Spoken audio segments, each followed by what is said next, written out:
이것이 공부지음이다. 이와 같이 세존께서는 말씀하셨다. 네, 거기까지만 보겠습니다.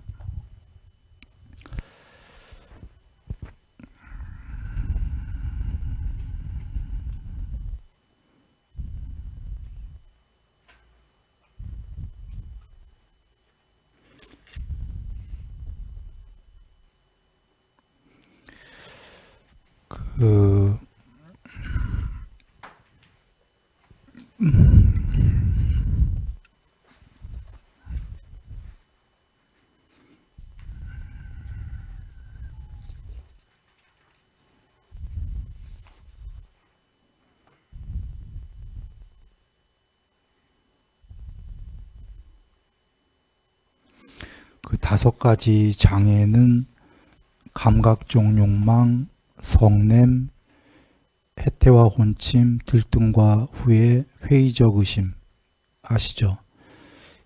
이게 없어지면 삼매되는 거죠. 우리 자주 공부했었습니다. 그래서 이게 지금 사라지면 그 초선이 된다 이런 말씀을 하시는 겁니다. 제거되었을 때 환희가 생기고 환희로운 자에게 희열이 생긴다가 초선 이선,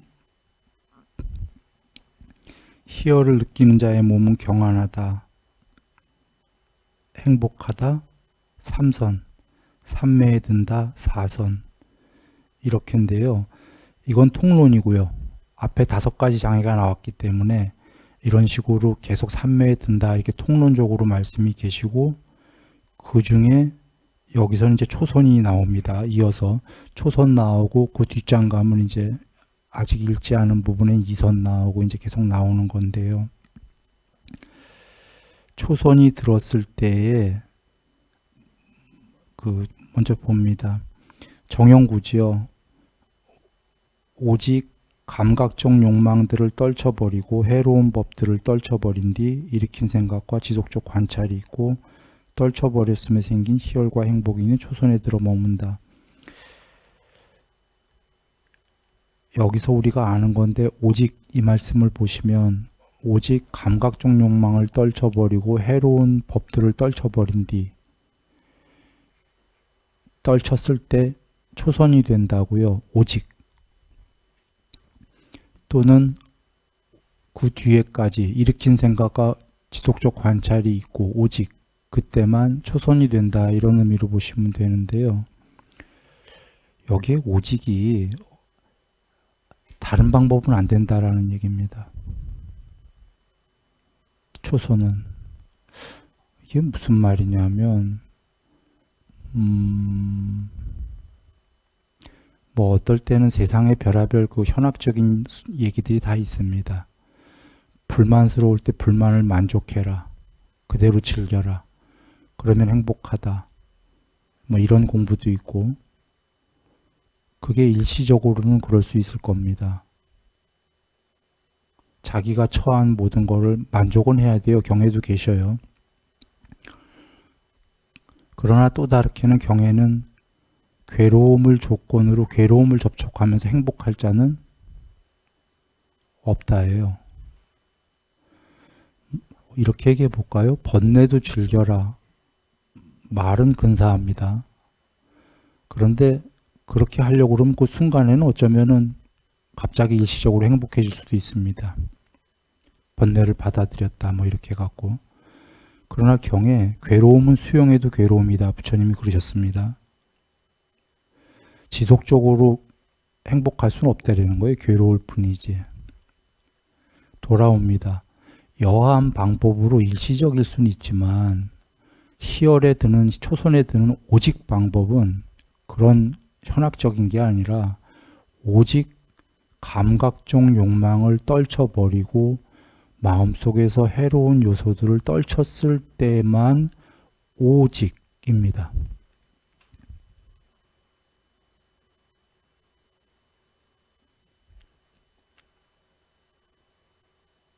다 아는 얘기를 왜 했을까요?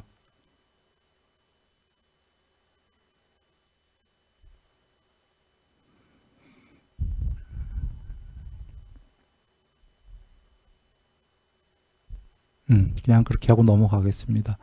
여하하게 현학적인 방법들이 다 동원되더라도 우리가 그때마다 뭐 이런 것도 되나 저런 것도 되나 이렇게 이제 가다 보면 그럴 때가 있습니다. 그때 잘 여겨야 되는 게 그런 게 일시적인 방법들은 될 수 있을 망정 실제로 그 유지되고 점점 공부가 높아지는 건 오직 감각적 욕망을 줄이고 해로운 요소들을 떨쳤을 때 오직 그때만이 그 초선이 된다예요. 그리고 뒤에까지가 어떻게 하면 그렇게 되냐면 오직 일으킨 생각과 지속적 관찰이 단일하게 되었을 때만 그렇게 된다. 그런 얘기입니다. 그러면 그 이전에 있었던 그의 감각적 욕망의 상은 소멸하고 이때에는 오직 떨쳐버렸음에서 생긴 희열과 행복이 있는 미묘하고 참된 상만이 있다. 여기서 감각적 욕망의 상이 소멸했다라는 건 감각적 욕망의 상이라는 건 부처님께서 형상과 분별 이렇게 정의를 하셨기 때문에 혹은 지수화풍의 이름 붙이기를 통해서 개념이 생긴다. 그것이 상이다. 라고 하셨는데 이거를 세상 이렇게 생각하셔도 됩니다. 지수화풍이라는 쿼크, 에너지 등등의 단어를 붙이고 언어가 생기고 개념이 생기고 개념의 확장이 생긴 게 이 세상이기 때문에 상에도 이렇게 정의를 하셨지만 12영기에 가면 무명, 샹카라, 식, 명색도 이렇게 정의하셨습니다. 네 번째 그 지수와 풍의 이름 붙이기를 통해서 분별이 생겨난다. 그게 명색이고 그 다음에가 그 아니비설신이와 색성향 미촉법 이렇게 세상이 생겨나는 거거든요. 그래서 그렇게 정의하셨습니다. 상은 세상 이렇게 보셔도 됩니다. 지수와 풍이라는 에너지 원소들에다가 분별이 생겨버려서 형상과 분별이 있는 세상, 감각적 욕망의 상의 세계는 소멸하고 희열과 행복이 있는 미묘하고 참된 상만이 있다는데요. 이때 미묘하고 참되니 라는 건 앞에 그 욕망의 세계, 상에 비해서는 더 높고 미묘하고 참된 상이 있다입니다. 그런데 미묘하고 참된 세상이 있다, 드러났다 이렇게 보시면 되고요. 그 초선천 같은 겁니다. 천상세계. 그런데 지금 천상세계 같다는 아니고 그러한 상태의 세상 같은 그러한 상태에 있다 이렇게 의미가 되고 이때에는 오직 떨쳐버렸으며 생긴 희열과 행복이 있는 마찬가지의 정형구입니다. 미묘하고 참된 상을 가진 자만이 있다. 여기서 유념해야 될 건 미묘하고 참된 앞에 보시면 상만이 있고 미묘하고 참된 상, 세상이 있고 문제는 미묘하고 참된 상을 가진 자만이 있다. 가진 자가 있답니다. 즉 요약하면 미묘하고 참된 세상이 있고 거기에 미묘하고 참된 세상뿐이 아니라 세상을 가진 자, 존재가 있다 그런 얘기입니다. 자기가 그런 존재의 상태가 됐다 그 얘기입니다. 초선이 되니까 초선이라는 미묘하고 참된 상, 세상의 상태가 드러났고 그런 상태의 세상만 있는 게 아니라 미묘하고 참된 상을 가진 자, 가진 분, 가진 존재가 있는데 그게 자기가 그렇게 된 거죠. 가 있다. 이와 같이 어떤 산야는 이 세상 전체가 산야입니다. 욕망의 산야의 세계, 초선의 상의 세계, 이선의 상의 세계 모두 이런 건데 어떠한 산야는 공부지음에서 생겨나고 어떠한 산야는 공부지음에 사라진다. 욕망과 해로운 요소를 좀 떨치니까 감각적 욕망의 세계라는 욕계의 상은 소멸하고 사라지고 초선천이라고 하는 상의 세계는 새로이 일어났다. 그리고 자기는 그것을 가진 자, 거기에 존재가 되었다. 공부지음에 의해서 이렇게 되고요. 두 번째는 향상일로님이 읽어보시렵니까? 예.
예. 자, 봅니다. 지금 전부 미묘하고 참된인데 이 앞에는 감각적 욕망의 세계들이었으니까 거긴 미묘하고 참된이 아니고요. 욕계는 초선부터가 미묘하고 참된입니다. 단어가 의미하듯이 미묘하다.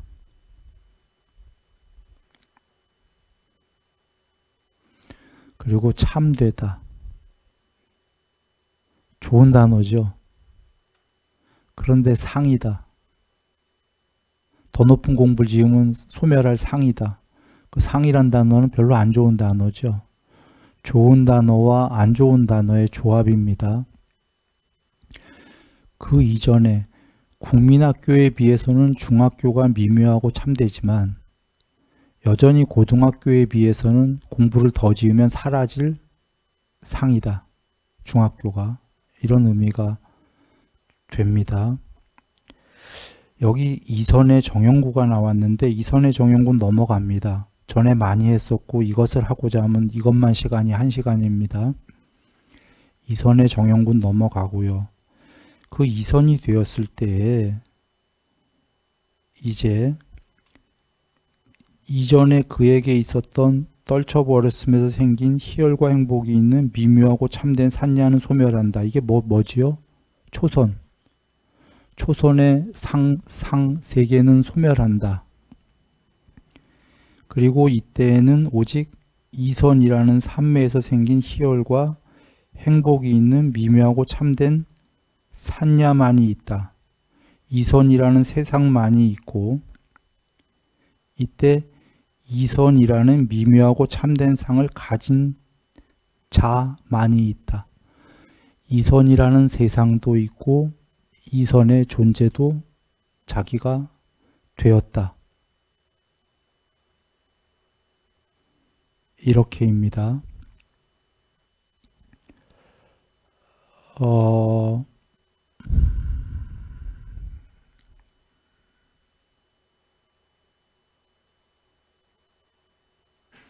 자, 넘어갑니다. 이렇게 공부지음에 의해서 앞에 그 중학교는 사라지고 새로이 고등학생이 되었다. 공부를 짓게 되면은 고등학생일 때에 중학교란 이름을 얻을 수 있나요?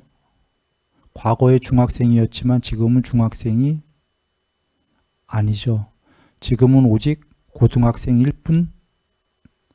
뿐이다. 그리고 중학교와 고등학교가 같이 있는 학교면 모르지만 보통은 중학교는 따로 있고 고등학교는 다른 동네 가서 있지요. 그때는 고등학교에 저쪽 학교가 진학하면은 저쪽에 어제까지 있었던 중학교는 저쪽 어디 없어졌으니까 지금 오직 여기에 고등학교라는 세상만 전학간대에 있을 뿐이고 거기에는 고등학생이라는 신분을 가진 자만이 있게 됩니다. 그 다음에는 또 다른 분이 한번 읽어보시겠습니까? 답답하여 다시 비구는 희열이 빛발했기 때문에 평정하게 머물고 싹띠가 확립되어지고 안야로 보여지면서 몸으로 행복을 경험한다. 이를 보고 성자들이 평정하고 싹띠가 확립되어지고 행복하게 머문다. 그러면 이전에 그에게 있었던 산매에서 생긴 희열과 행복이 있는 미묘하고 참된 산야는 소멸한다. 이때에는 오직 평정에 기인한 행복이 있는 미묘하고 참된 산야만이 있다. 이때에는 오직 평정에 기인한 행복이 있는 미묘하고 참된 산야를 가진 자만이 있다. 이와 같이 어떤 산야는 공부지음에 의해서 일어나고 어떤 산야는 공부지음에 의해서 사라진다. 이것이 공부지음이다. 이와 같이 세존께서는 말씀하셨다. 네, 이제 삼선이 나왔는데요. 여기서는 유념하셔야 될 게 우리가 정형구로 나왔던 싹띠가 확립되어지고 알아차리면서 보통 이렇게 됐던 거예요. 쌈빠자나라는 단어인데 알아차리면서를 그냥 반야로 보여지면서로 바꿔버렸어요. 본문에는 알아차리면서 늘 이렇게 돼 있을 겁니다.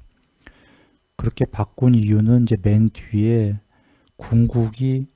궁극까지가 쌈빠자나가 다 보고 있다 이렇게가 나오기 때문에 알아차리면서라는 단어가 아닐 거다라는 거예요. 반야로 보면서 그러니까 형용사형이죠. 실제로 빠자나티라는 게 반야로 보다라는 동사입니다. 빠자나가 반야겠죠? 그래서 쌈이라는 건 우리가 쌈마 쌈붓다 할 때 그 발은 이런 뜻이기 때문에 바르게 반야로 보여지면서 이런 뜻일 거예요.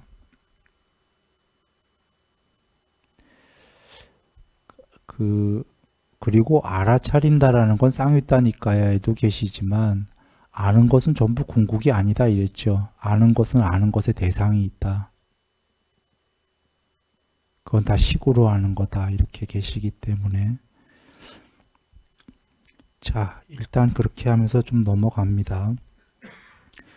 삼선은 그 평정하다, 온몸과 온마음으로 행복하다, 사띠와 쌈빠자나가 있는 겁니다. 그래 그 이전에 이선에서의 희열과 행복이 있는 미묘하고 참된 세상 산야는 소멸하고 이때에는 오직 평정에 기인한 행복이 있는 미묘하고 참된 산야만이 있다. 세상이 있다. 세상이 있고 미묘하고 참된 산야를 가진 자, 존재가 있다. 이렇게 이러한 세상도 있고 이러하게 산매를 지어서 그러한 존재가 되었다. 즉 그 세계도 있고 그러한 세계의 존재도 있다. 이게 삼선천이죠. 그런데 지금 공부지음에 의해서 지금 상태가 이렇게 되었다. 죽은 다음에가 아니고요. 살아서 이런 말씀이 되고요. 그 다음 거 한번 누가 읽어보시겠습니까? 다시 비구는 행복도 버리고 괴로움도 버리고 아울러 그 이전에 이미 기쁨과 슬픔을 버렸기 때문에 괴롭지도 즐겁지도 않으며 버려서 평정하고 삿띠가 청정한 채 사선에 들어 머문다. 그러면 이전에 그에게 있었던 평정에 기인한 행복이 있는 미묘하고 참된 산야는 소멸한다. 이때에는 오직 괴롭지도 않고 즐겁지도 않은 미묘하고 참된 산야만이 있다. 이때에는 오직 괴롭지도 않고 즐겁지도 않은 미묘하고 참된 산야를 가진 자만이 있다. 이와 같이 어떤 산야는 공부지음에 의해서 일어나고 어떤 산야는 공부지음에 의해서 사라진다. 이것이 공부지음이다. 이와 같이 세종께서는 말씀하셨다. 네, 이 사선도 정형구니까 우리 공부 많이 했기 때문에 생략을 합니다만, 그래도 사선은 하나 얘기를 드려야 될 게, 이 괴롭지도 즐겁지도 않으니 두 개가 있어요. 여긴 사선이고요. 무기 상태도 괴롭지도 즐겁지도 않으니라고 그러셨습니다. 무기는 공부 안 된 겁니다. 삼매가 안 된 거예요. 그러면 둘 다 단어로는 괴롭지도 즐겁지도 않은 상태인데, 즉 한쪽은 공부가 안 된 괴롭지도 즐겁지도 않은, 여기는 공부가 된 괴롭지도 즐겁지도 않은인데, 그 차이가 뭐냐는 거는 교리문답의 경인가 나오지요. 반야로 보면서, 그러니까 괴롭지도 즐겁지도 않은 상태를 보게 되면은 그게 높은 상태고, 보지 못한 채로 괴롭지도 즐겁지도 않으면 그건 무기 상태다라는 거죠. 삼선에 쌈바자나가 나왔었죠. 보통 한글로 알아차리면서 이렇게 해석하는 거, 그 얘기입니다. 삼선을 거쳐서 알아차리면서 반야로 보면서 그 상태를 넘어서 된 다음의 삼매, 네 번째 삼매는 보면서기 때문에 괴롭지도 즐겁지도 않은 게 높은 거고, 삼선을 거치지 않은, 보지도 못하면서 그 상태는 그냥 무기 상태다 그런 겁니다. 무기력한 어두운 상태인 거죠. 이 차이점을 보통들 이해 못하면, 우리는 이해하지만 처음에 이해 못하면 누군가는 이 괴롭지도 즐겁지도 못한을 이해 못하기 때문에 그냥 부처님을 비난하는 사람도 있습니다. 양비양시론자라고. 이것도 옳고 저것도 틀리고 뭐 이래도 흥 저래도 흥이다라고, 불가지론자 뭐 이렇게. 그게 아닌 거죠. 무기 상태의 괴롭지도 즐겁지도니 아니고 삼선까지에 거친 다음에 사선에서 왜 괴롭지도 즐겁지도 않으냐면 이유까지 밝히셨습니다. 행복도 버리고 괴로움도 버렸기 때문에. 그리고 더 이유를 밝히십니다. 아울러 이미 과거에, 그거보다 훨씬 이전에 기쁨과 슬픔을 버렸다. 그래서 괴롭지도 즐겁지도 않다. 왜 버렸냐? 둘이가 동전의 양면이지 알았기 때문에. 기쁨을 추구하다 보니까 슬픔이 오게 된다.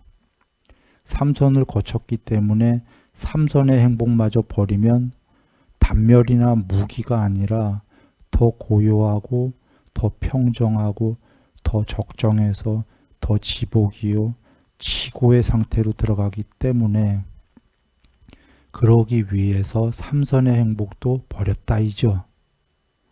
삼선의 행복을 버렸으니 당연히 누군가 물어볼까봐 옛날에 이미 그 이전에 삼선 되기 훨씬 이전에 세속적인 기쁨과 슬픔은 이미 옛날에 버렸다. 그래서 드디어 버려서 평정하다. 여기 나왔죠. 버려서 평정하다라는 건 쌓아서 평정할 수는 없다라는 거죠.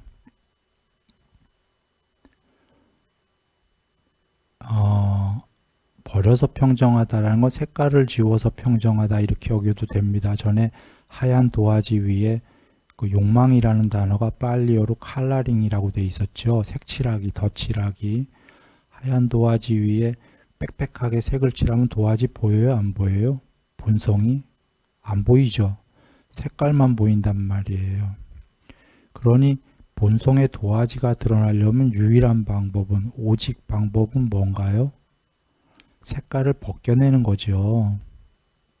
그런가요? 그게 여기서 버려서 이렇게 얘기한 겁니다. 그래서 평정한, 색깔들이 칠했으면 파랗고 노랗고 데코바코가 있나요? 없나요? 울퉁불퉁. 색깔이 지워서 하얘지면 울퉁불퉁이 없죠. 버려서 평정한, 쌌띠가 청정한 제4선에 들어 머문다. 이때 그 이전까지 있었던 삼선이라는 산야, 세상은 소멸하고 상은 소멸하고, 당연히 안 나왔지만 상을 소멸한다 하면은 그 이전에 나왔으니까 상을 가진 자도 어떻게 됩니까? 삼선이란 상을 가진 자도 소멸을 하고, 이때 새로운 미묘하고 참된 사선이라는 상이 드러나고 생겨나고 일어나고 세상이 드러나고, 그 다음에 그것뿐이 아니라 거기에 사선이라는 세상을 가진 자가 있나요? 있습니다. 요약하면 세상과 존재가 있다. 이렇게 되고요. 중요한 건 이와 같이 공부지음에 의해서 더 높은 상이 드러나고 미묘하고 참된, 또 미묘하고 참된 자가 된다. 이러니 공부를 계속 지어라입니다. 일단. 그리고 여기서 보면은 이러한 상과 이러한 존재들이 이 모든 과정의 이 세계에 있다.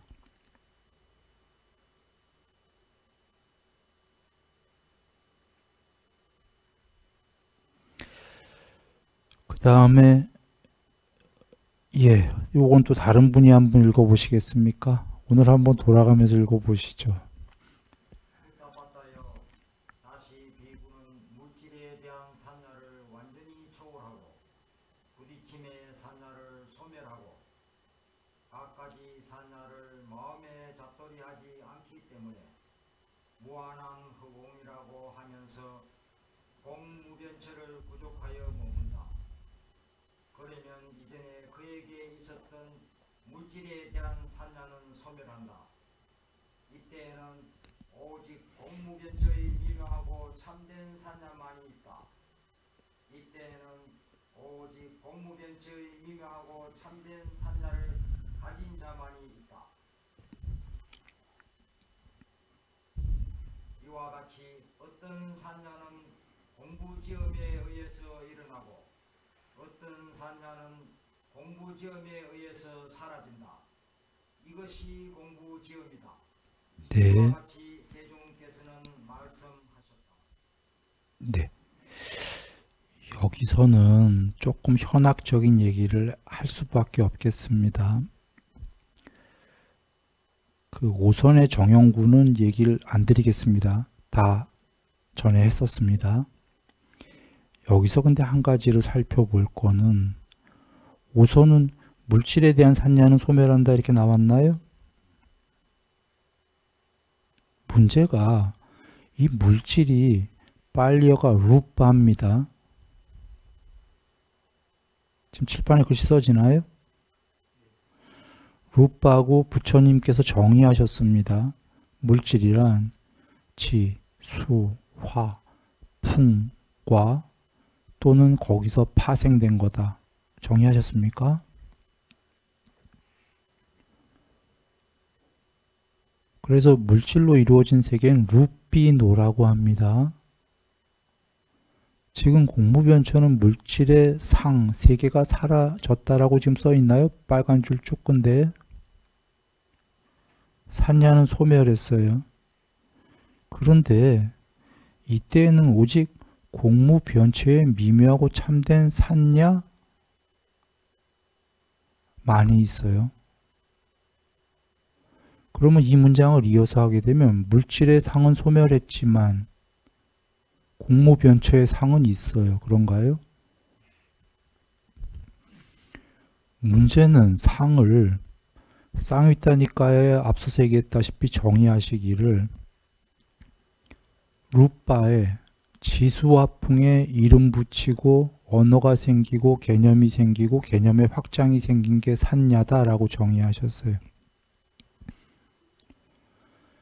지수화풍에 이름 붙이기를 통해서 생겼다 했어요.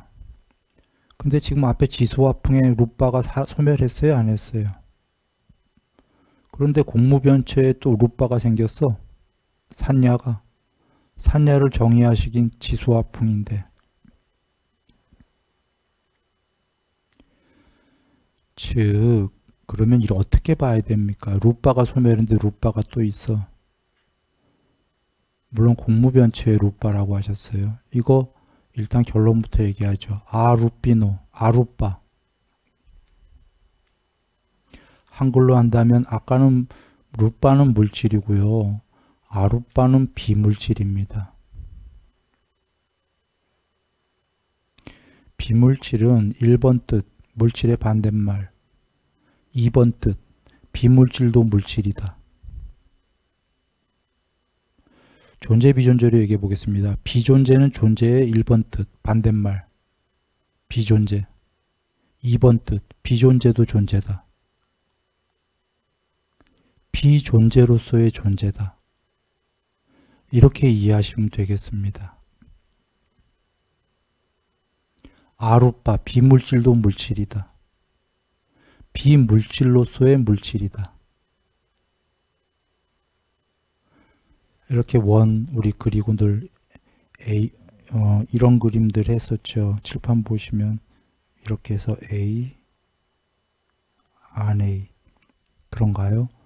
그리고 금강경에서 공부 많이 했지만 A는 안 A가 있어야 A가 있다.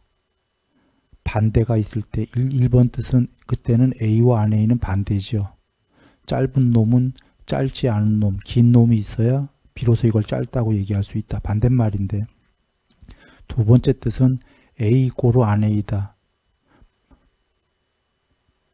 이렇게 계시죠. 둘은 같은 거다. 결국은 그렇게 보시면 됩니다. 그러니까 1번 뜻은 룻바와 아룻바는 반대말이다. 1번 뜻. 2번 종래인 둘은 같은 거다. 궁극이 아니라는 점에서 서로 의존의 관계에 둘이가 있기 때문에 같은 거다가 한쪽이 사라지면 나머지 한쪽도 사라진다. 서로 의존적으로 기대어서 존재할 뿐이기 때문에. 그래 이때에는 공무변처에 미묘하고 참된 산야만이 있는데 이 산야는 이제 아룻비노 산야가 되는 겁니다.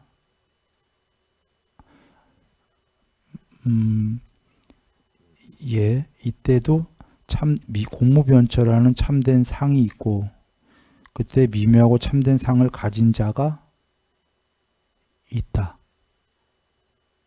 이러한 세상도 있고 이게 공이지만도 이 공에 눈에 안 보여도 여기서부터는 몸이 눈에 안 보이는 거죠. 형체 없는 몸이죠.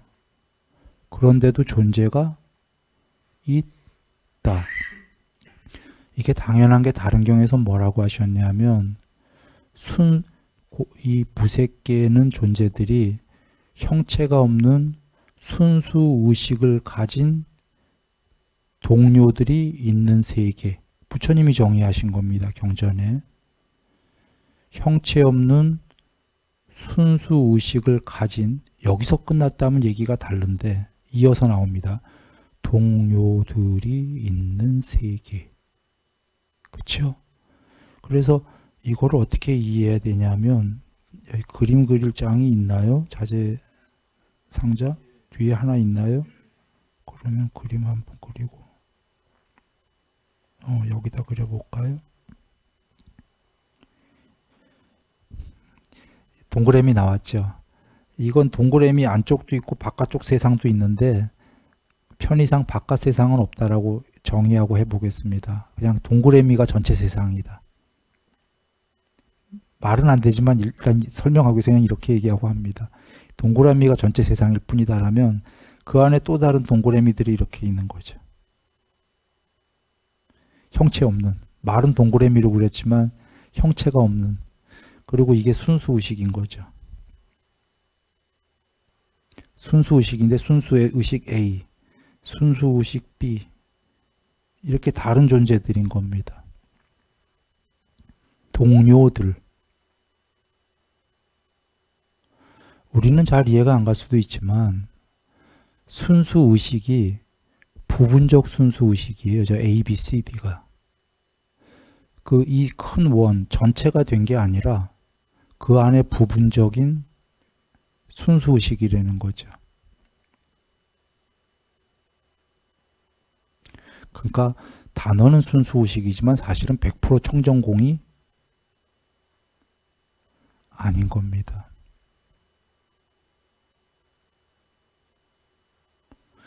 문제는 부처님께서 정의하셨다가 중요한 게 이런 존재들이 있다인가요? 없다인가요? 눈에 안 보여도 있다라는 거예요. 정의하셨거든. 순수 형체가 없는, 다 완전하게 정의하셔요. 형체가 없다. 순수의식으로 이루어졌다. 그런데 동료들이 있다. 존재라는 얘기죠.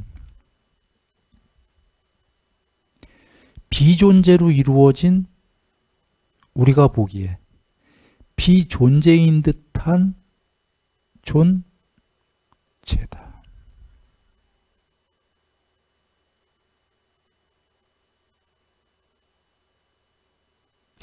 여기가 중요한 게, 여기가 이해되면 이제 식무변초, 무소유초 이제 이해들이 쉬운 거예요.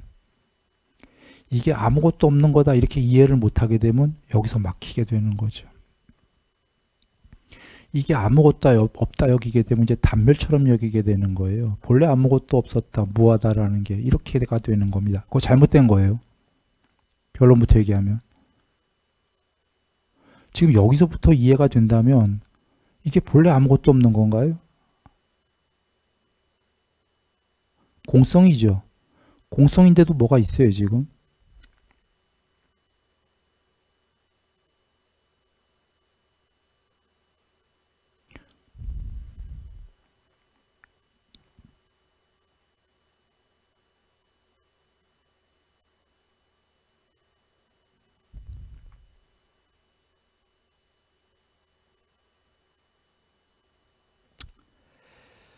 예.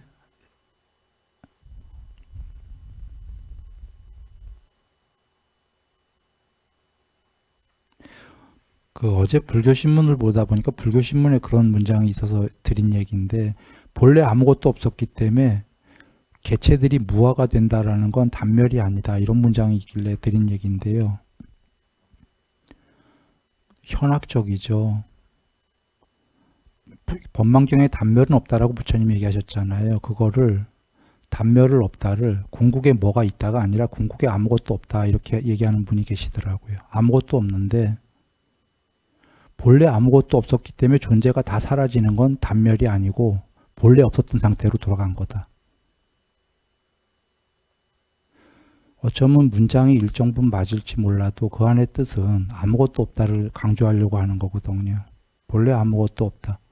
그래서 존재가 그 아무것도 없는 무아로 돌아가도 단멸이 아니다. 본래 아무것도 없었기 때문에. 궁극에 아무것도 없다.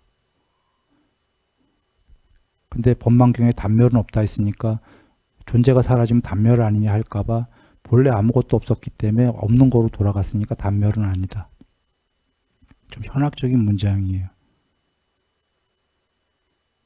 궁극엔 그 무엇, 우리 그 우다나경에 많이 공부했어요. 형성되지 않은 그 무엇이 있다, 부처님께서. 그래서 형성되어진 욕계, 색계, 무색계 이 모든 세상과 존재들을 버리라고 설해질 수 있다. 거기서 알다시피 형성되지 않은 것이 있다입니다. 그 문장은 우리 전에 이랬었죠. 태어나고 생겨나고 만들어지고 형성되어지지 않은 것이 있다. 그것이 있기 때문에 태어나고 생겨나고 만들어지고 형성되어진 것을 버리라고 설해질 수 있다. 설하셨다 그 얘기입니다. 그것이 없는데, 형성되지 않은 그 궁극에 그 무엇이 없는데 이 세계, 욕계, 색계, 무색계를 버리라고 설하면 그건 잘못된 거다, 그런 얘기입니다. 여기 태어나고 생겨나고 만들어지고, 태어나고 생겨나고에 태어나고 난생, 습생, 태생이고, 생겨나곤 화생이거든요. 난생, 습생, 태생, 화생이면 모든 존재를 다 가름한 겁니다. 화생은 신들 뭐 이렇죠. 부처님께서 그 네 가지 외엔 없다라고 천명하셨습니다. 다른 경에서.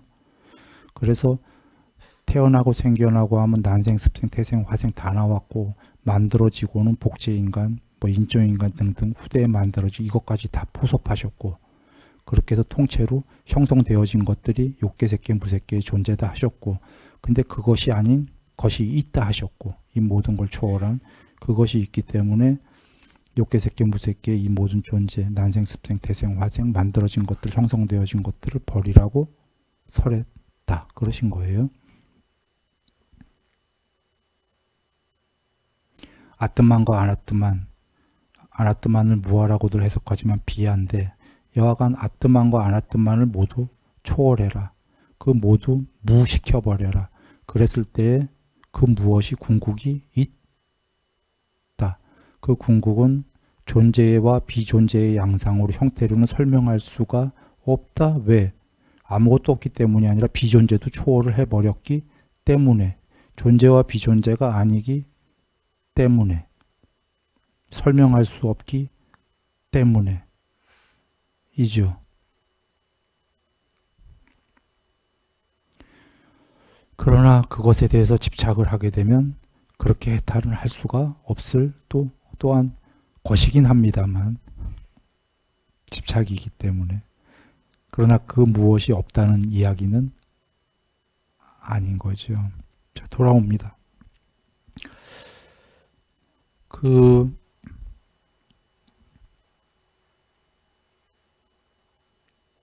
공부지음, 공무변처. 자, 식무변처부터는요, 시간이 좀 많이 갔네요. 이제 읽지 않고 그냥 가겠습니다. 같은 형태입니다. 그 식무변처만 바뀌었는데, 공무변처를 완전히 초월하여 무한한 윈냐냐, 무한한 식이다라고 하면서 식무변처를 구족하여 머문다. 이전에 있었던 공무변처의 미묘하고 참된 산냐는 소멸하고 세상은 이때에는 오직 식무변처의 미묘하고 참된 세상이 드러나고 세상만 드러나는 게 아니라 상만이 아니라 미묘하고 참된 산냐를 가진 자가 있나요 없나요? 있습니다. 식무변처에 신이 계신 겁니다. 가진 자는 우리 입장에서 신이시죠. 가진 분임이죠. 사실은. 신이 가진 분만이 있다. 이렇게 공부를 지어야 되나요? 안 지어야 되나요? 식무변처까지. 공부 지라는 말씀입니다. 짓는데 아직 궁극이 아니다 하시는 걸 뿐이고요. 식무변처를 완전히 초월하여 무소유초를 구족하게 되면 식무변처의 미묘하고 참된 산냐는 소멸하고 무소유초의 미묘하고 참된 산냐만이 있고 드러나고 그 상태의 세상이 이때 오직 무소유초의 미묘하고 참된 산냐를 가진 자가 있나요 없나요? 가진 자만이 있다.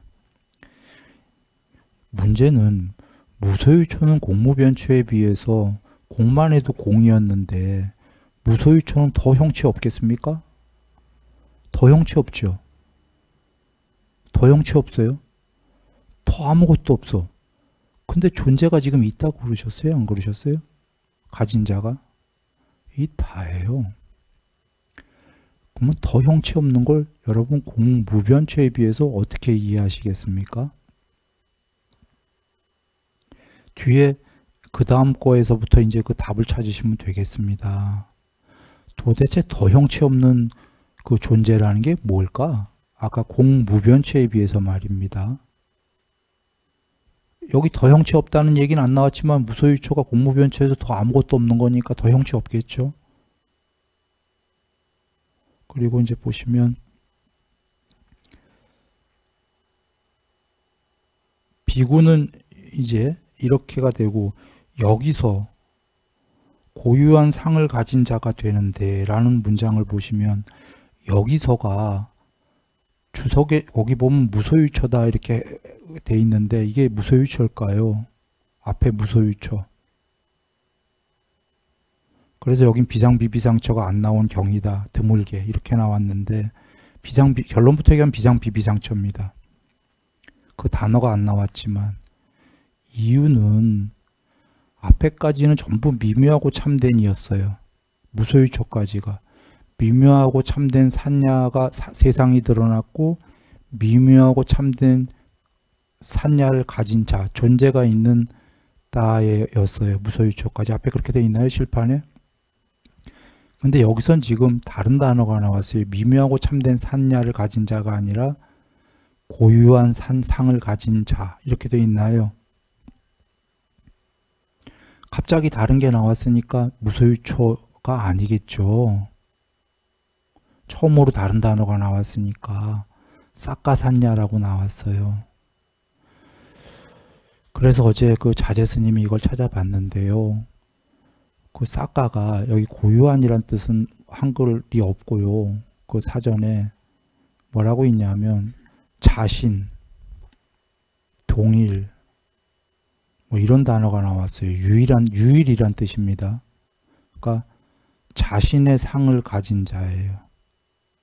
자기의 상, 동일한 상, 동일성이라고 나왔어요. 유일이란 단어는 없었지만 동일이나 유일이나 저번에 그 에카라는 단어 뭐 나왔을 때 얘기했었습니다. 비슷한 뜻이다. 근데 여기 동일이란 뜻은 진짜 정말 의의가 있는 게 일단 봅니다.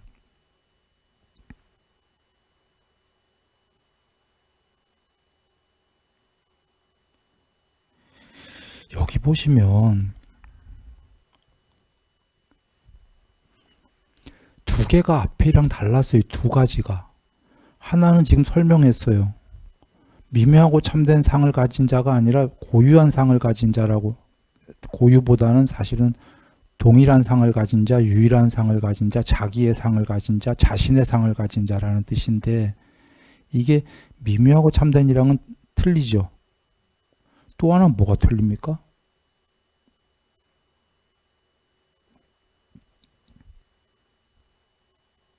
앞에까지는 꼭 늘 나왔어요. 미묘하고 참된 상이 일어나고 산야가. 그리고 이어서 미묘하고 참된 산야를 가진 자. 여기 지금 고유의 상이 일어나고 나왔나요? 앞에 보시면 늘 어떻게 나왔냐면 이때 오직 무소유초에 미묘하고 참된 산야만이 있고 참된 산야를 가진 자가 있고 이렇게 나왔죠. 상이 있고 그 세 개가 상이 있고 상을 가진 자가 있고 여기 지금 고유한 상이 있고 이렇게 나왔나요? 그냥 가진 자만 나왔어요. 혹시 그럼 뒤에 있나?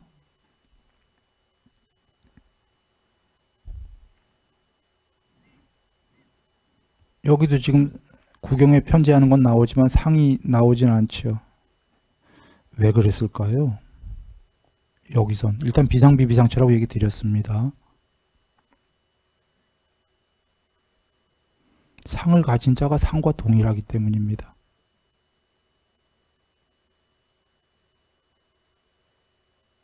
뭔 얘기냐? 앞에는 전부 다 그 상의 세계가 있고 그 안에 존재들은 그 안에 부분집합이었어요.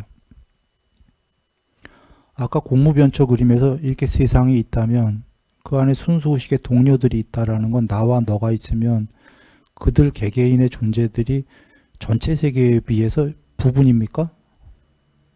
부분 맞습니까? 여긴 표현하긴 힘든데 나중에 또 사유가 현학적으로 하는 분은 아직 편제 못했는데 어떻게 전체냐 뭐 이렇게 할 수 있지만 여기의 의미는 존재 자체가 그 세계다라는 겁니다. 전체입니다. 부분이 아니다 이런 의미예요. 그분이 전체다라는 겁니다.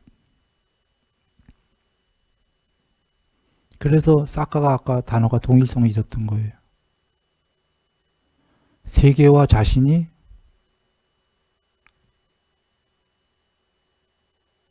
그림으로 그리면 이렇습니다. 이게 세상이잖아요, 혹시? 그러면 그분도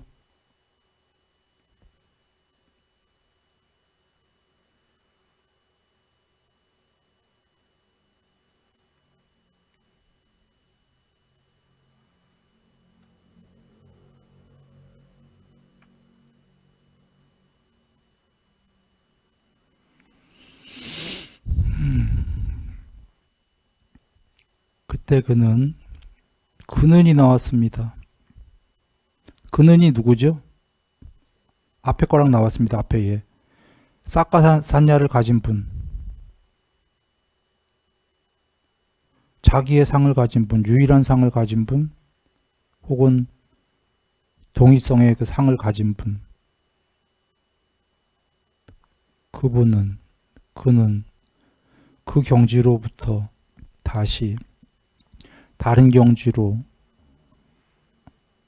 이렇게 점차적으로 점진적으로 산야의 구경을 체험하게 된다. 먼저 이 얘기를 하죠. 그러면 이 경지에서 다른 경지로는 더 높은 경지입니까? 낮아지는 경지입니까? 높아지는 경지죠. 왜냐하면 산야의 구경을 체험하게 된다고 하셨으니까. 산야의 구경이다라는 건 상에 있어서는 최고봉에 쓰셨다인가요? 최고봉에 섰다예요. 여기서는 오늘은 공부해서 안 할 거지만 이 뒤에 오늘 거 한 거 말고 나중에 끝나고 보시면 뒤에 부처님께서는 뽀따빠따가 여쭙니다. 상의 구경을 하나를 천명하십니까? 여러 개의 상의 구경을 천명하십니까? 이러실 때 부처님께 대답하시는 게 나는 각각의 상의 구경도 천명하고 유일한 상의 구경도 천명한다. 대답하십니다. 각각의 상의 구경이라는 건 앞서서 나왔던 초선도 구경이 있고 이선도 구경이 있고 개별적 구경 그리고 그 전체의 구경도 있다. 유일한 구경. 이게 지금 여기 나온 게 전체의 구경입니다. 초선의 구경이라는 건 국민학교도 초등학교도 1학년부터 6학년까지 있습니까? 초등학교의 제일 높은 데는 몇 학년인가요? 6학년? 그게 초등학교의 구경입니다. 초선천에도 천상이 3개나 있죠. 이선천도 천상이 여러 개죠. 그 여러 개 중에 초선천 중에 제일 높은 천상이 구경 아닙니까?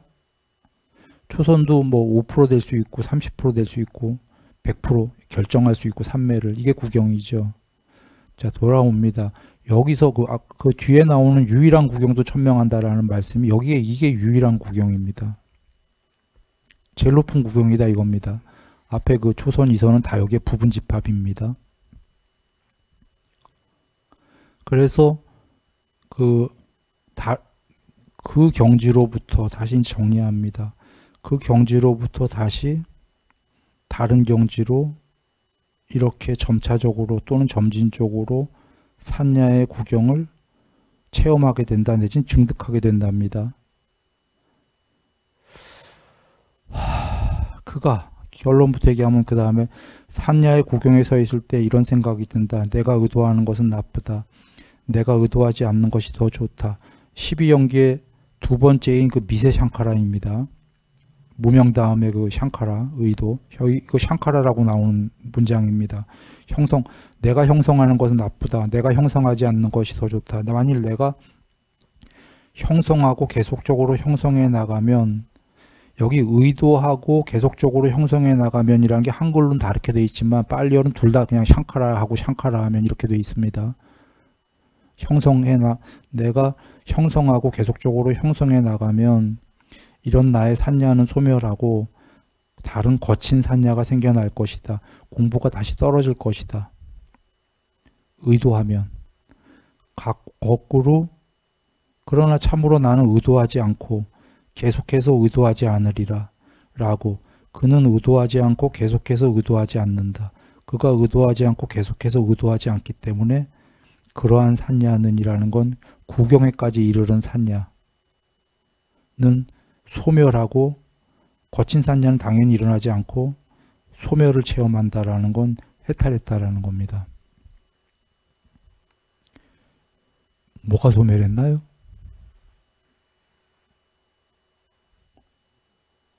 뭐가 소멸했나요?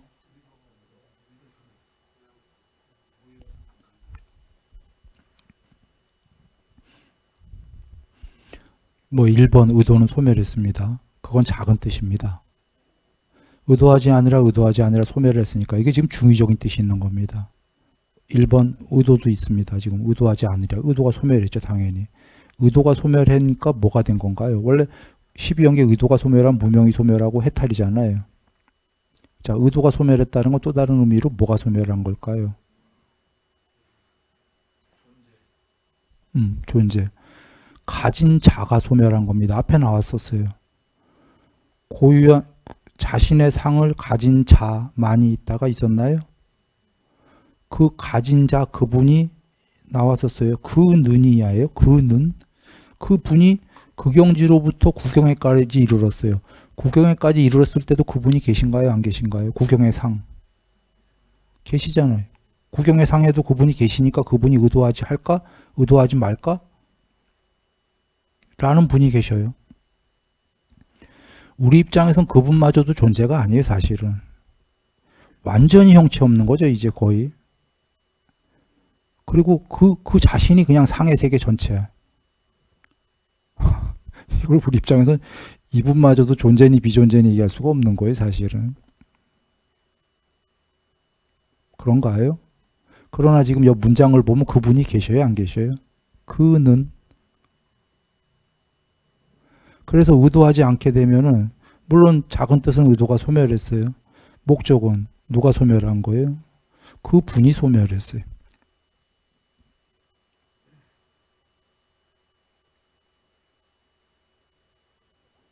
그리고 또 하나는 마지막 남은 건 동일성의 상, 구경까지 이르른 상이 소멸했을까요? 안 했을까요? 상이 소멸해야 상수멸이지. 상이 소멸해야 해탈인가요?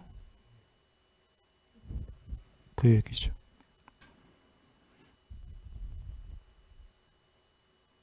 그럼 12연기로 돌아가 봅니다. 의도가 소멸했죠? 아까 대답하셨습니다. 의도가 소멸했다고? 무명? 어떻게 됐죠? 구경의 상? 존재 비존재?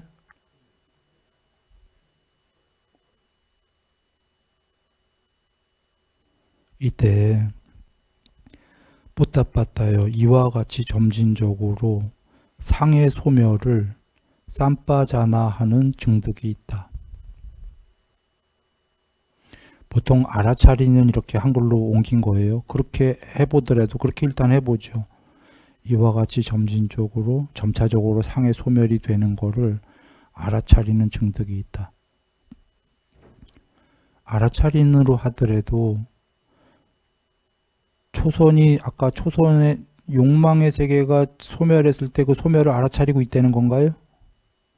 초선이 소멸했을 때는 알아차리고 있죠. 2선도, 3선도, 4선도. 지금 마지막 구경의 상까지 소멸했을 때도 알아차리고 있다는 거죠. 문장상으로 맨 마지막에 나왔으니까. 이와 같이 점진적으로 상이 소멸하는 걸 모두 알아차리고 있다 이 얘기 아닙니까? 그런 증득이 있다면 마지막에 구경의 상마저도 소멸하는 걸 알아차리는 건 뭔가요? 뭐가 있어야 마지막 상까지 소멸하는 걸 알아차리겠죠? 반야입니다. 이거 그래서 알아차리느냐 아니고 쌈빠자나가 빠자나가 반야예요. 빠자나티가 빠자나티는 동사지요. 반야로 보다. 명사는 뭐죠?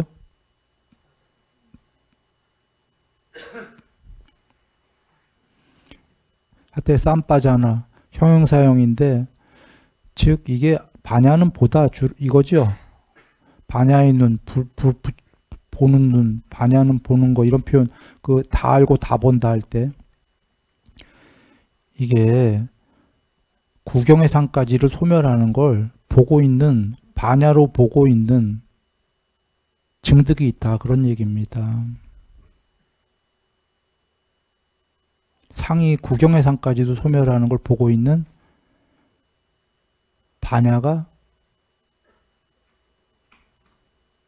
반야의 증득이 있다.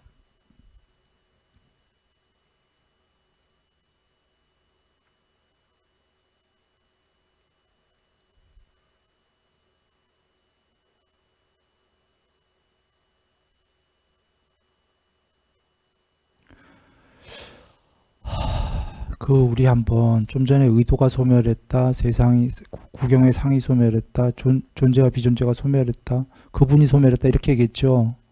맞습니까? 그걸 한번 거꾸로 얘기해 보죠. 거꾸로. 의도가 있단가요, 없단가요? 있다. 그러면 구경까지 되신 분이 있다요, 없다요? 있다. 구경의 세상이 있다, 없다? 있다. 거꾸로 얘기하면. 그걸 한번 사유에 보면 되겠습니다.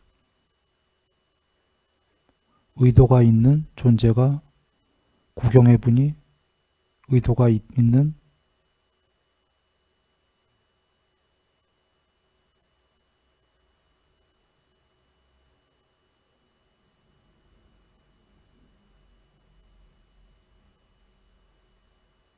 의도라고 그래야 미세의도겠죠.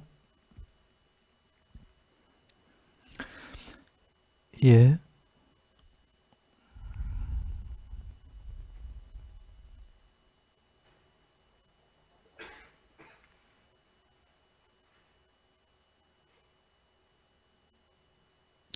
이제 반대 얘기를 한번 나옵니다.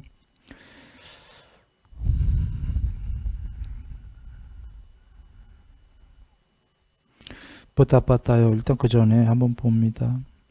뽀따빠따요. 이를 어찌 생각하는가.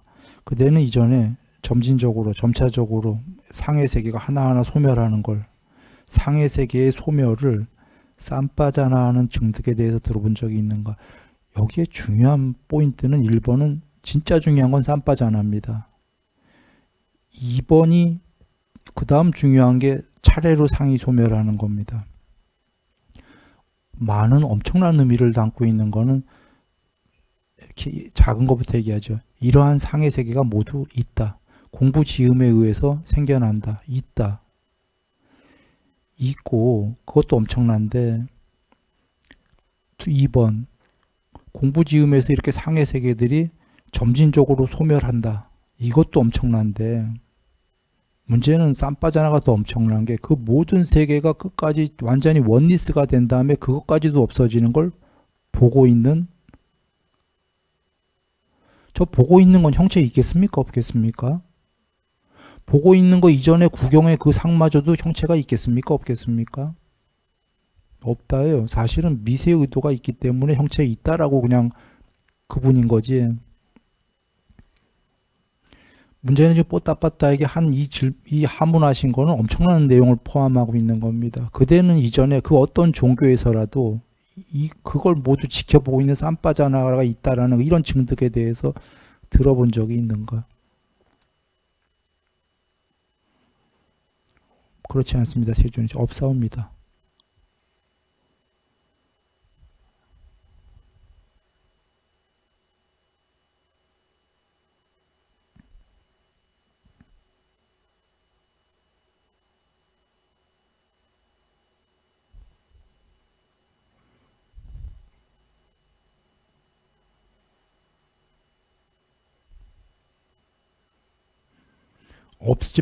없지만 저는 이제 세존이 설하신 것을 이와 같이 잘 알겠습니다. 들어서 알겠다 이런 겁니다. 전에는 그렇지 않습니다. 세존이. 전엔 들어본 적이 없습니다. 그러나 이제 들었으니까 머리로는 이해하겠습니다 하고 이제 하시는 거예요. 근데 이 경이 아니고 아마 여기서는 끝났지만 다른 경에 의도를 하게 돼. 아, 여기 나왔었구나. 아까 의도하면 거친 산야가 생겨나고. 반대로 의도하게 되면 아까 거친 산야가 생긴다라는 건 구경의 상이 이제 해탈 일보 직전에 미세한 상이라는 거고요. 다시 거친 상이 의도하면 다시 아까 그 구경까지 편지하기 전에 다시 이렇게 축소되듯이 이렇게 되는 거죠. 거꾸로. 자, 이렇게 얘기를 드리고 한번 봅니다. 이게 아닌데 이거냐. 여기에 그 경지로부터 다시 다른 경지로 점진적으로 점차적으로 상의 구경에 이르게 된다가 상의 구경을 증득한다 내지는 뭐 체험한다가 이르른다 그런 뜻인데요. 여기에 부처님께서 한번 이렇게 봅니다. 여기에 그 자기의 상, 동일성의 상, 유일한 상이다라는 게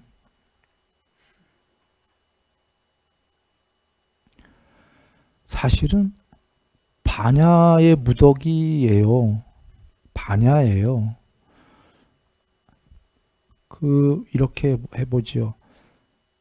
외움경에 계율 완성, 삼매 완성, 반야 어느 정도가 아나함이었죠. 이 정도면은 예를 들면은 지금 삼매 완성이에요, 아니에요? 앞에 나왔어서 지금 이전에가 무소유처였고 지금 비상비비상처예요. 비상비비상처가 구경까지 이르렀으면 삼매? 당연히 완성이란 얘기예요. 상수멸만 아니지. 맞습니까? 상의 완성인데 해탈은 아니니까 반야? 어느 정도? 그러니까 외움경으로 보면 아나함 같으신 분인 거예요. 반야 99%, 뭐 98%, 97% 뭐 이런 거겠죠. 뭐 거의 99%이다 이런 거예요. 그러면 고유한 상이 구경에까지 이르른다가 아니라 사실은 반야가 구경에까지 이르른다 이렇게 써도 괜찮은 거잖아요. 근데 여기서 반야라고 안 나온 이유가 있는 게 반야가 구경에 이르렀으면 해탈이어야 되거든요. 아까 구경에 이르러도 해탈 아니라고 그러셨죠. 거기서 미세의도가 소멸해야 해탈이다. 그래서 여기서 반야라고 쓸 수가 없었던 거예요. 반야의 무더기가 편재에서 구경에까지 이르렀다. 이렇게 쓰면 구경에 이르렀는데 왜 또 무슨 의도가 소멸하고 뭐 해탈이 아니냐 이렇게 나올까봐 여기선 지금 반야의 무더기가 편재했다라고 안 쓰신 거고 고유의 상, 유일한 상이라고 쓰신 거예요. 그래야 구경에까지 서도 해탈이 아직 아니다 이렇게 설명이 되시니까. 그러니까 그 안의 속뜻은 사실은 반야의 무더기가 지금 편재한 거예요.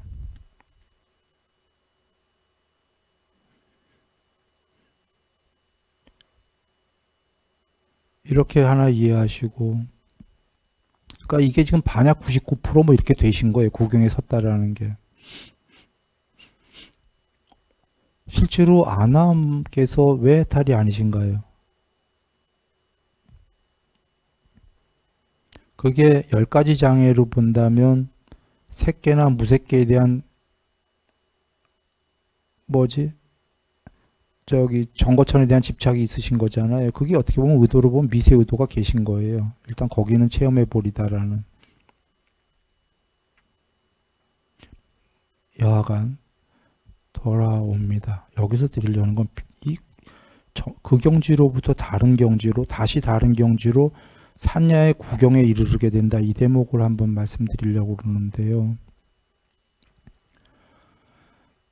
나는 편재란 말을 쓰고 했습니다만 그러면서도 설명을 늘 했었습니다. 편재가 사람들이 2차원적으로 생각할 때는 사이즈가 옆으로 넓어진 거지만 광대해진 거지만 무량해지는 거지만 실제의 의미는 그 색깔들이 도화지로 들어가는 거다. 뭐 이렇게 색깔이 벗겨지고 그 안에 하얀 도화지가 드러나는 거다. 이거다라고 했죠. 그래서 부처님께서 바깥으로 로이따사경에서 바깥으로 아무리 나가봐야 세상 끝에 쓸 수가 없는데 안으로 들어가야 된다. 그래야 세상 끝에 쓴다. 이게 도화지로 들어가는 겁니다. 예를 들면 혹은 이 세계는 도화지 위에 하얀 깨끗한 천 위에 요술로 그려진 그림이다. 이렇게 부처님께서 하셨는데 혹은 이렇게 보죠. 대념처경의 마음 관찰에 뒤에 가면 높은 공부에 가면 광대한 마음 관찰, 위 없는 마음 관찰, 삼매에 든 마음, 해탈한 마음 이거 나옵니까? 그리고 광대한 마음 관찰에 다른 경우에 광대 삼매 나오나요? 광대 삼매, 무량 삼매 나오죠. 그러면 언뜻 우리가 광대해진다, 무량해진다 하면 1번 드는 생각은 사이즈예요. 사이즈. 그런가요? 근데 그것은 겉의 뜻이고 진짜 속뜻은 좀 전에 얘기 드렸어요. 내면으로 들어간다라고. 그래서 왜 방두장가 어딘가 책에 그 삼매책인가에 썼는데 강이 만약에 비유컨대 마음이 있다면 강이 안으로 들어가면 수심으로 계속 들어가면 그 밑으로만 들어가는 게 아니라 수심으로 들어가니까 옆으로 쭉 해서 자기가 요만한 강의 지류인 줄 알았는데 밑으로 해서 보니까 한강으로 연결되고 바다로 연결되고 이랬더라 이거죠. 즉 수심으로 들어가면 광대해집니까? 전부 다 물이니까. 그래서 어느 날 팍 튀어나오면 바다로까지 팍 튀어나와서 온 세상이 들어온다. 뭐 이런 비유. 지금 다른 경지로라는 게 실제로 그림 위의 세계에는 각각의 존재들인데 그림이 도화지로 들어가면 하얀 도화지로 들어가면 전체의 그 그림을 다 보겠죠. 이 다른 경지로가 편재라고 쓰는 말은 그냥 비유적으로 광대, 무량, 사이즈로 얘기하는 거지 실제의 뜻은 옆으로 편재하는 게 아니라 들어간 거죠. 그래서 사선의 깨끗한 마음은 도화지 위에 색깔들이 없어져 갖고 하얀 천으로 다 덮은 거와 같다라고 하는 깨끗한 사선이고, 공무변천은 하얀 색깔도 사라져 갖고 뭐 이런 거고, 이런 식으로 하얀 색깔도 사라진 거예요. 사선은 하얀 색깔이라는 게 있는 거거든. 더 들어가고 더공. 로이타 서경 말씀 그대로입니다. 세상 끝에 서야지 해탈을 하는데 바깥으로 아무리 신통으로 달려나가도 세상 끝에 설 수가 없다. 안으로 들어가야 된다. 이 말씀 그대로예요. 세상 끝에 서긴 서야 된다. 바깥으로는 쓸 수가 없다. 사이즈가 아니다라는 겁니다. 광대가. 결국 근데 들어가면 사이즈가 그렇게 되지요. 아까 물속으로 들어가면 한강으로 연결되고 바닷물로 연결돼 갖고 편재하듯이 이 편재입니다. 안으로 들어가면 사이즈도 편재한다. 그래서 다른 경지로가 지금 그런 말씀인 겁니다. 나는 그냥 표현할 때 편재하지만 여러분 편재를 그렇게 여기셔야 돼요. 늘 설명합니다. 진짜 사이즈 얘기, 이런 얘기가 아니다라는 거예요. 이렇게 들어가니까 사이즈도 편재한다예요. 그렇게 해서 구경에 쓰셨다라는 거죠. 그렇게 들어간 걸 한번 여겨보시죠. 구경까지 들어갔어. 거의 청정공까지.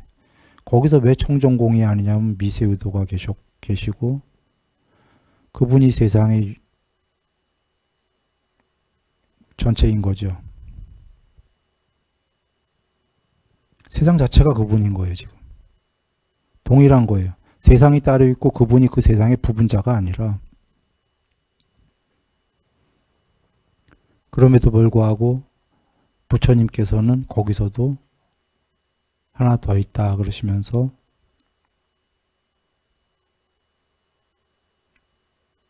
소멸해야 미세의도를 소멸하고 그렇게 소멸해야 청정공이다 라고 밝히신 겁니다. 시간은 많이 지났는데 끝내기 전에 하나만 얘기 드리면,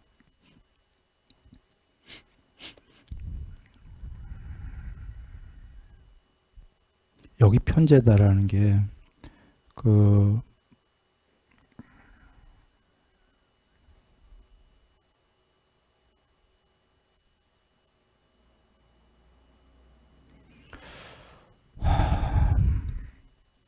자, 좀 전에 고유의 상이다라는 게 실제로는 그 안에 의미는 반야라고 얘기했습니다. 반야가 편재하는 건데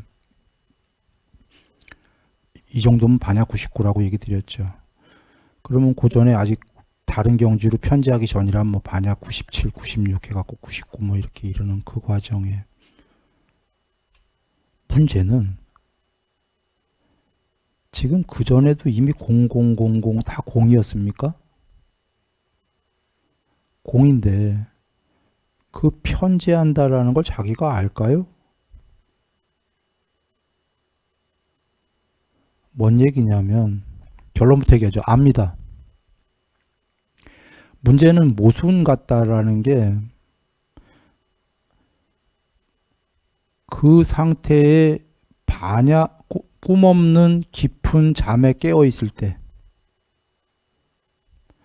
전신마취한 것처럼 마음이 완전히 죽어 있을 때, 마음이 죽었을 때 반야는, 마음이 죽어도 아무것도 없는 게 아니라 반야가 드러납니다. 그 반야는 스스로 불멸이요 지복이요로 각하고 있습니다. 각성.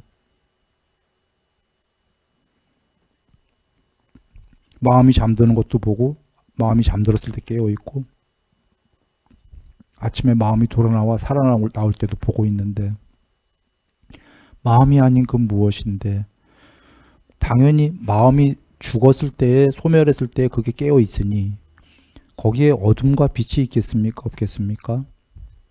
없어요. 빛과 어둠은 이분법이에요.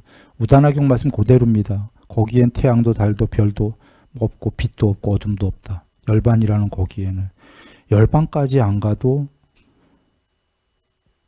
여기에도 그 전에도 빛도 어둠도 없어요. 그러나 명료히 반야로 각하고 깨어 있는 건데 문제는 이게 공부가 어느 정도 더 깊어지면 편제를 시작한다는 거죠. 근데 편제가 말로는 모순인 게 편제하려면 보시라. 빛도 없고 어둠도 없는데 편제인 걸 어떻게 알아요? 더 사이즈가 넓어지는지. 사이즈가 넓어지려면 거기에 말뚝이라도 있어야 되잖아요. 경계가 있어야 그거보다 더 뭐 어떻게 된다. 경계는커녕 아무것도 모양이 있는 게 없는데 그죠? 근데 스스로 알아요.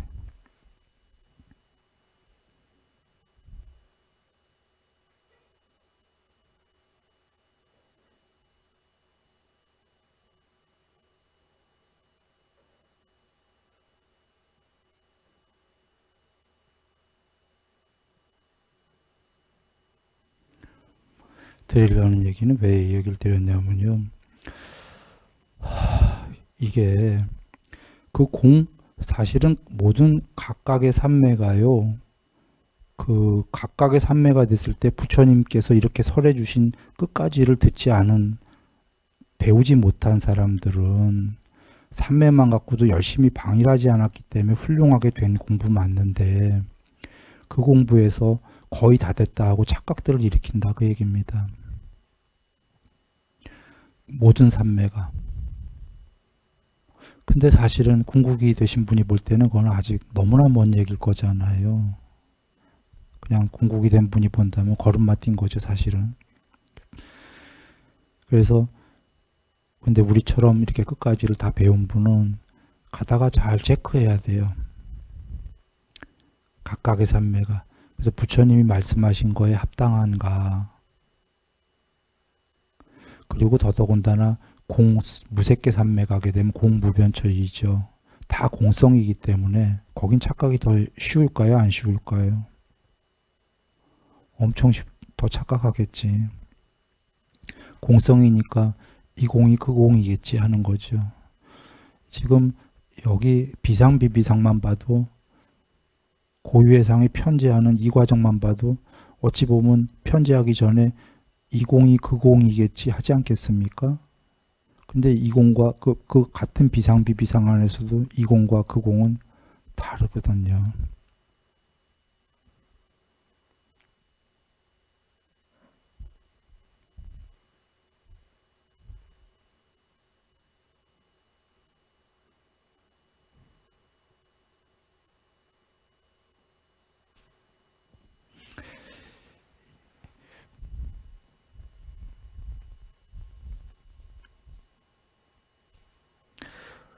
정리하고 끝내겠습니다.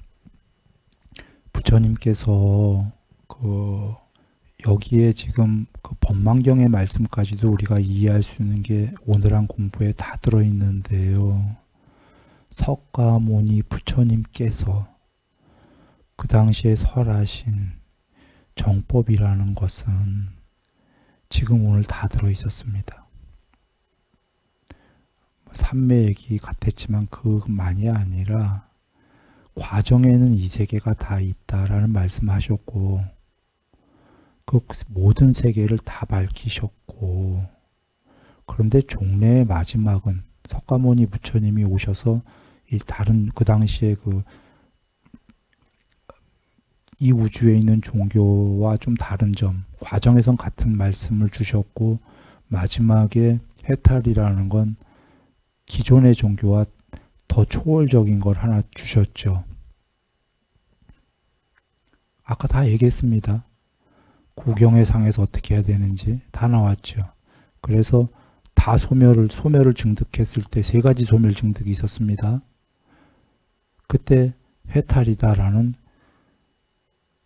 그리고 거기에 아무것도 없는 단멸이 아니라 그 상의 소멸을 전부 다 보고 있는, 마냐로 보고 있는 그것이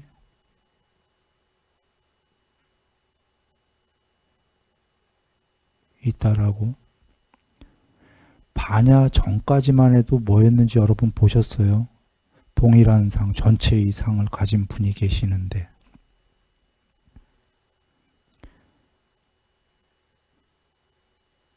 거기서 잘 여겨보시죠. 미세의도가 남았을 망정 그 이상이, 그 너머가 아무것도 없는 단멸이면 여러분이면 넘어갑니까?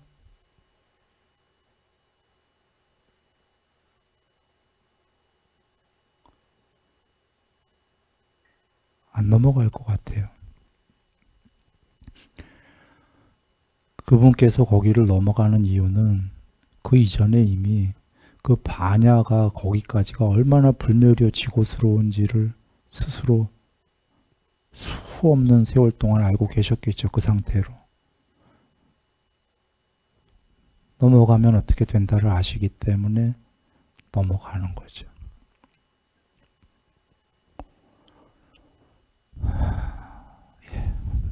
나무석권 문의볼